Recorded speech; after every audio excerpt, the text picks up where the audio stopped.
do you mean by superior visitor experience? Does that include cultural? Of course. It does, okay. It's visitor enjoyment, as you would say. It's all. Very good. And then, was there any consideration for small and black-owned businesses in this process at all? Maybe specifically requested. I don't know. Is there a strategy to get more black-owned businesses in this space, considering the history in this space? Mr. Superintendent, could we ask City Manager Bunting? I think she has a policy to encourage the minority-owned businesses, such as in Phoebus, for example, or Buckrow. Yeah. Thank you. Yeah, and this is, I'm glad the chairman made the point, and this would pertain to minority-owned businesses, small businesses generally, and just any business development. As a reminder, Fort Monroe is within the city of Hampton, and the city of Hampton does have an economic development authority. And through that economic development authority, we have a multiplicity of programs. Some of them are what I would call more developmental, helping a small business, a black-owned business, woman-owned business, develop a business plan, know how to make proper RFP responses to governmental agencies, those kinds of things. So teaching and learning and supportive, as well as grant opportunities. And there are various grants. I would take too long to go through all the different opportunities.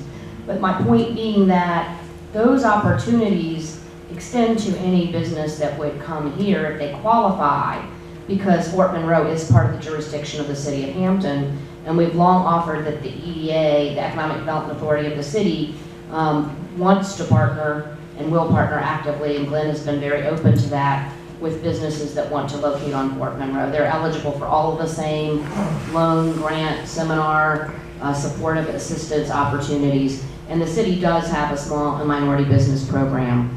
We actually did a diversity disparity study to look at how we can increase our own contracting percentages with this community, and developed a lot of the EDA programs to help us be successful in that regard. I know Secretary Ball has an aggressive program to encourage minority-owned businesses as well, but Mr. Mercer wanted to comment, and then I'm going to ask Secretary Ball too. This is an important component, frankly, of what we're about. I think it may be consistent with what Secretary Ball will say. We are working, so under Governor McAuliffe, we had a fairly aggressive SWAM, small women and minority-owned business policy in place, which Governor Northam has followed. It's good to have goals in place. It's another thing to meet those goals. And in the area of SWAM for the state procurement, we do not do nearly as good of a job as we can. And so we are preparing to reissue an updated executive order. And one of the things that I would ask, in addition to the businesses that go into Fort Monroe, with consideration given to SWAM businesses leasing the space, there's a great deal of work to be done to get this property ready to be leased. And I don't know if the authority falls under the governor's EO or not.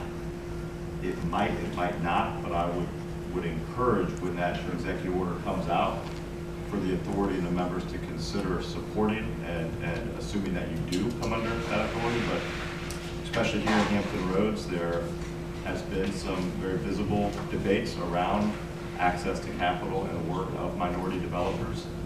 And I would think Fort Monroe would want to fall under that umbrella. And that executive order will be coming out, and Brian, you know better than I, but in the next few weeks. And so not only who ultimately holds the leases, but the work, and there's a lot of work that is done here. And I don't know if that gets reported up through Brian's office, but every agency under the governor's purview does report how many of their contracts go to SWAM businesses. And I think that's something that it's not being reported, it should be. Mr. Commerce Secretary. Clark said it well. I was just going to add, in addition, the same thing basically, that it's not just locating minority-owned businesses here, it's having minority-owned businesses meaningfully involved in the development process. And I would ask that any RFPs ask how anybody who's submitting proposals to do that if they're not a minority proposer themselves. Very good. Well,